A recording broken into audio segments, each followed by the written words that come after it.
everybody. Welcome to Monday Night Live in Lexington. How is everybody on a Monday night? How are you guys over here on Instagram? Yes, we are approaching Christmas, so I've been playing Christmas music today.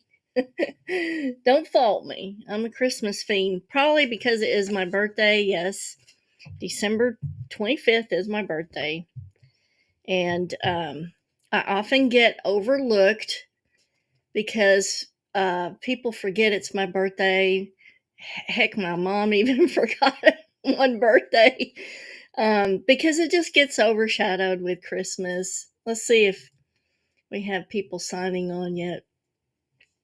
Let me hop over to Facebook and make sure the stream is working. Good evening, Ina. Hope you're doing okay. Good to see you on a Monday night. This show came about because I often get a lot of calls about people and their situations and activity going on in their home, and they want to know what's going on. And so, thank you.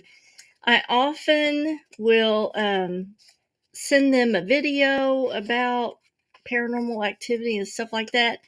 Hey, Melissa Begley, Magical Monday to you. And so, it dawned on me the other day when I was talking to somebody about their situation that I had not done a video on how to tell if your house is haunted or not, you know? And that's really important because that's, one of the main things that people want to know. Am I imagining things? Is this place really haunted? That type of stuff. So we're going to go over that tonight.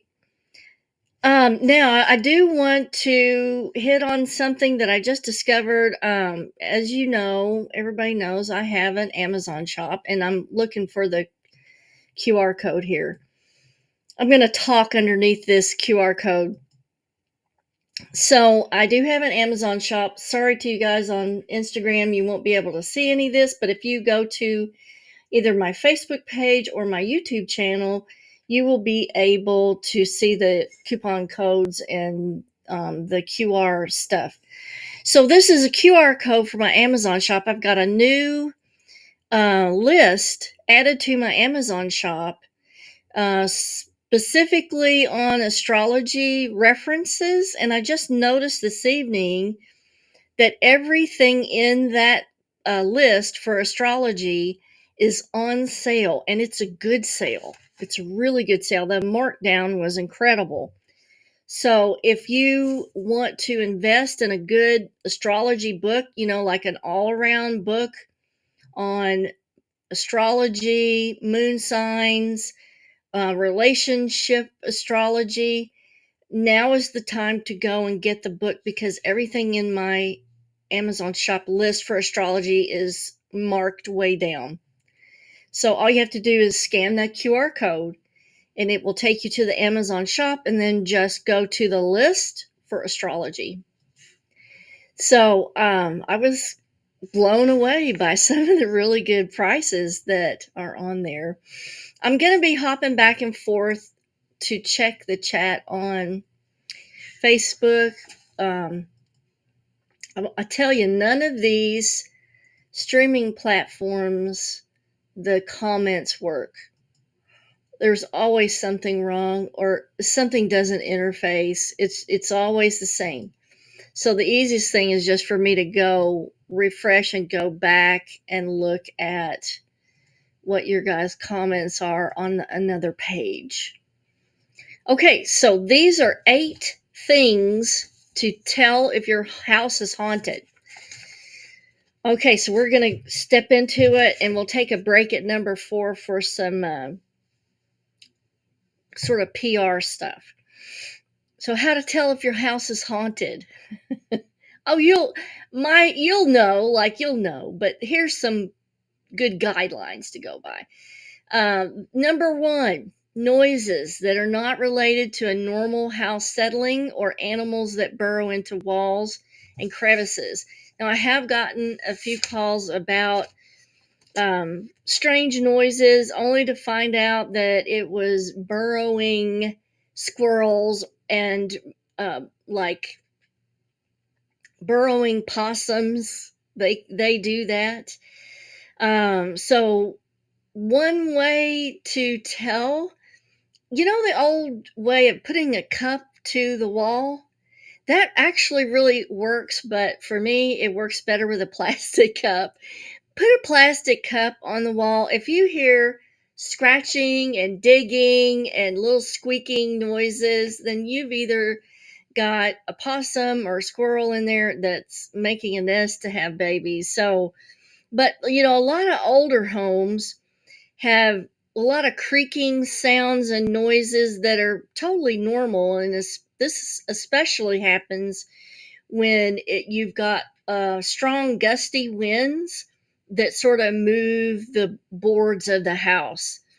However, if you're hearing like clear footsteps, or you hear muffled talking, or maybe even screaming, make sure your TV is not on in any other room, or make sure no one's playing a video on their cell phone.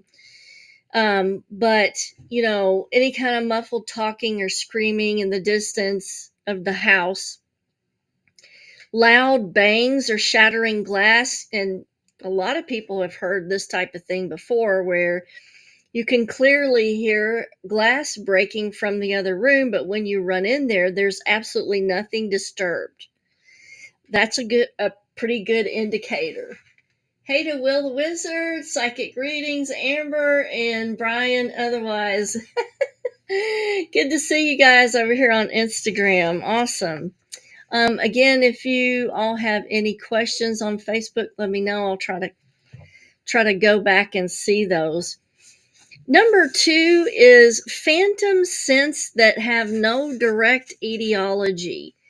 So you have to make sure that there's no draft from an outside source. You don't have a window open that might carry the aroma on the breeze. And a lot of times it's a really familiar fragrance, like the fragrance of cigar or cigarettes that somebody who's passed on used to smoke, specific perfumes that somebody who's passed on used to wear that seem familiar, or the scent of flowers, especially in wintertime. If there are no windows open, no drafts, and you're getting a strong scent of flowers in the room with you in the wintertime, that's a pretty good indicator. Pretty interesting. Okay, and I'm just kind of glancing over here to Instagram to make sure there's no questions over here. Number 3 is moving cold spots in the home. Now, what I mean by this is that you're sitting there perfectly warm, say in the living room watching TV, and suddenly out of nowhere, it becomes ice cold to the point where you have to get a sweater or have to get a cover to cover up with. Now, the thing about this is some rooms are just inherently cold. And they can get colder than others if, the ventilation isn't good, if things are blocking the vents, if the vents are stopped up. But what I'm talking about are moving cold spots where you're perfectly fine, you're perfectly warm, and then all of a sudden it becomes dreadfully cold. So the fact that this cold spot moves is important. So you have to check your vents and make sure that they're open, that they're not blocked, that they're not stopped up. And the cold spot may not last very long. It may come and go, which is a concerning factor. Okay. Also, measure if you have like a temperature gauge and you can measure the cold spot. Just see how far the room temperature has dropped. Let's say you've got your thermostat set on 71, you experience a cold spot, and you test the temperature and it is, let's say, 50 degrees. That's a significant difference between what you have the thermostat set on and what you're reading the temperature at. So that's a good indicator too. Number 4 are small items that apport to different locations around the home. For example, you leave your car keys in the same spot near the front door in a dish and you look all over the house, unable to find them. So you leave your car keys in that dish, and you always leave your car keys there, and you go to get them and they're not there. You look all over the house, okay? You can't find them anywhere. And after you give up, you go to sit on the couch, and there's your car keys on the coffee table. Now, the thing about this is you already looked in the living room on the coffee table and they weren't there. So clearly that's disturbing. It's like showing you the keys are there now because I put them there. So apportations will usually be smaller items such as keys, coins, jewelry, cards, letters, newspapers, books, pictures, figurines, small figurines. But so these will disappear from one area and reappear in another, or they may disappear and not reappear at all. Let me check for any questions. Hey to my beautiful neighbor, Miss Amber Bentine, and Janice, good to see you tonight. Thanks for joining me. So, those are all things that are indicators that your house could be haunted. Now, we're going to take a small little break to, I want to pitch my Patreon page. I love my Patreons. So for $3 a month, you can get a daily psychic forecast along with moon astrology. It tells you how to expect the day's energy to run. It really can help you avoid a lot of problems. Like if you know that the energy is not good for the day, let's say the moon is in a negative sign, a negative influence sign for the day, and I get a psychic influence about that. I'm going to share that with my Patreon so that as they move through their day, they will be able to navigate better. So let's say it's a negative influence day. Is that the day to go to your boss and ask for a raise? No, no, no. You want to do that on a positive influence day where business connections are showing really well. This is the thing that the Patreon forecasts can help you with. A whole lot of fun, and we get into some really fun, deep topics on the Patreon Hangouts, and I think that's one of the most beneficial parts of being a Patreon. So let's dive into number 5 on here for how do you tell if your house is haunted. Number 5 is one that I see a lot, and that is violent or unusual dreams of dark entities or being attacked by demonic forces. Now, these are concerning dreams that are way out of character for you. So what you have to do in this case is you have to make sure that you don't have a new prescription that doesn't cause hallucinations, okay? Or other type of side effects, like disturbed sleep. And also bear in mind that any kind of recreational substance can cause very disturbing dreams. So just keep that in mind if you imbibe. But it needs to be like a very concerning dream, something that's very out of character that you don't usually dream about, as something where maybe a demonic force is trying to invade your energy or trying to hold you down in the bed, or you're being attacked in some way. And the thing about this is it can actually be a demonic force, but it can also be a human spirit that wants to elicit fears in you, because when you generate a lot of fear in a dream, that is a food source for some of these entities to feed off of and maintain them. And what it does is it helps them feel more normal, and they don't feel as strong without it. So Amber says, love the Patreon, such a deal. Oh, thank you, Amber. Ina says, so we have had strange chattering, unexplained fragrances, and small items moved at various times. I firmly told the spirits they were okay to stay, but not to scare us. Activity settled. Would they be gone or just complying. I think they're just complying. But the fact that they are complying means that I wouldn't do anything to remove them, because it's probably maybe even family members that have passed on, and they certainly don't want to scare you, but they do want you to know that they're around for support and guidance. So I think they're there, but I think that it's family members that are kind of hanging around. All right, let's go over number 6. Pets that suddenly are disturbed by something that you can't see. And they have to be clearly reacting to something that you can't perceive. And this can be an indication of a haunting, especially if they are reacting in a very defensive manner with protective barking, growling, hissing, or swatting. They may be afraid for you and are trying to protect you, or they may just be afraid for themselves. So any combination of this defensive type of reaction that they have. Now, the thing about this is entities can be made of ultraviolet light. And the most recent studies that we've seen now show that dogs and cats can see wavelengths of ultraviolet light. So they often can perceive something that we can't and can react to it. And that's one really good sign that your house could be haunted.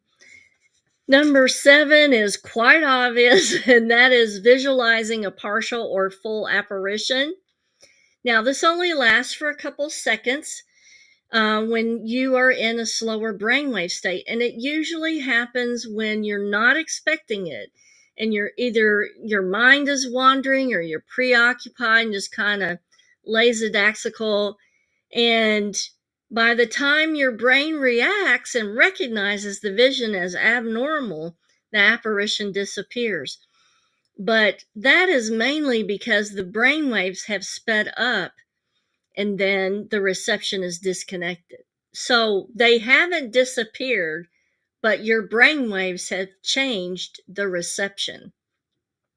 So when you're relaxed and when you're really not paying attention and you're in that kind of zoned out state, you're more susceptible to reception of these type of visions.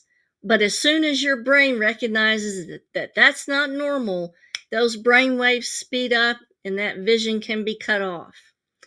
So let me check for questions really quick. It's always a pain to do this, but I'd rather do this than miss one of you guys' questions. Okay, so let's go over the last one. And this one, not very many people really consider this because it doesn't happen that often, but it does happen, is unexplained electrical or plumbing problems. When things are acting off or unusual, such as power surges, blinking lights, leaks in unusual spots, or reoccurring wet spots with no explanation. You can have electricians and plumbers come in to check it out, and the professionals may not be able to find any direct causative factors that can be fixed. And oftentimes they're as frustrated as you are about what's going on because they really don't have an answer for you. And it does frustrate professionals when they can't fix something like that. Now, who to contact for help? Well, you can contact a local medium who is reputable and recommended. My website is www.kathrynkauffman.com in case you want to contact me, and you can phone off the number on the website. And then here I want to give a shout out to my good friends over here at Paranormal Connections. And they are certainly some people that you might want to contact to help you out with the paranormal situation. I am 62 and I can't traipse around old houses as much as I used to, because of, my age and stuff. So thank goodness that the people at Paranormal Connections have agreed to help me out on a few of my situations that I have referred to them. So there's their Facebook page. Give them a holler. Give me a holler. I'm open to talking to anybody about their situation and, giving you suggestions on what to do. I'm not going to charge you for giving you suggestions over the phone and helping you figure out what you need to do. Now let's talk about what the next show is, and it's once a year, and it's really fun. Let me make sure. Ina says TV's turning on and off, changing channels by themselves. Yes, absolutely. So Melissa says we need paranormal plumbers and electricians. Well, that would be a new a new profession we might want to consider, right? So people could go into that, I guess. As a matter of fact, if I'm remembering correctly, I think weren't ghost hunters originally plumbers or something like that? And it was when they went into people's houses to check things out that they first got involved in stuff like that. I think that they were plumbers or roto-rooter or something like that. Now, this holiday season, here's what we're going to do. The next show for next Monday is my yearly Christmas ghost stories. Now, back in the old days, it was a big tradition to tell ghost stories at Christmas. So I'm going to find some really, really good ones. I have a new book on ghost stories, and I'm looking at the title down here. It's Haunted Houses and Family Ghosts of Kentucky. I want to get something with Kentucky ghost stories for you guys, but so I'll read through there and see if we can find some really good ones. So we'll do a reading of that, and I'm gonna, kind of dress up my room here for you, make it spooky. But we're gonna do that next week, and then I'm off for Christmas. The show's off for Christmas. We'll be back on January the 1st, and I want to know how you would phrase it. This show on January the 1st is going to be about alien communication or communicating with aliens. So how should I phrase it? Alien communication or communicating with aliens? Put your suggestions in the comments. DM me with how you think I should phrase the show for January the 1st. And next year we're going to have a few more shows, more in-depth shows on aliens. I don't know if you guys are interested in that or not, but I sure am, and I love talking about them. So you may have to, tune in and join in there. So Amber says, I have spirits that stay completely in line, and then I feel like family mainly, but I do feel like most significant positive EMF readings have been from my cats. I must say my cats are simply amazing, and their energy seems to soak. Oh man, I missed that comment. It just disappeared. Oh, okay. So Scott says, how about doors opening and closing on their own? Yeah, that's sort of like seeing apparitions. That's a definite a definite yes that your house is haunted. Thank you, Melissa. Extra dimensionals. Yes, we're going to do a show on extra dimensionals. Aliens and my cousins. Yes, absolutely. I can't wait, Charles. It's going to be fun. And sorry I missed that comment, Amber. It went down in the feed and disappeared. And I don't see it, and I'm afraid to mess anything up here. All right, you guys. Have a fabulous week. Get all your Christmas shopping done. And look forward to the ghost stories next Monday. What I want you to do is set aside the time. Turn the lights down. Just put a couple candles on. Have your cup of hot tea with you. And tune into the show. I'm going to dress things up. It's going to be spooky. It's going to be fun. We're going to do something they did in the old days, which is tell ghost stories at Christmas. So until I see you guys again, everybody have a good week. Kisses from Kentucky, and I will see you next week for ghost stories.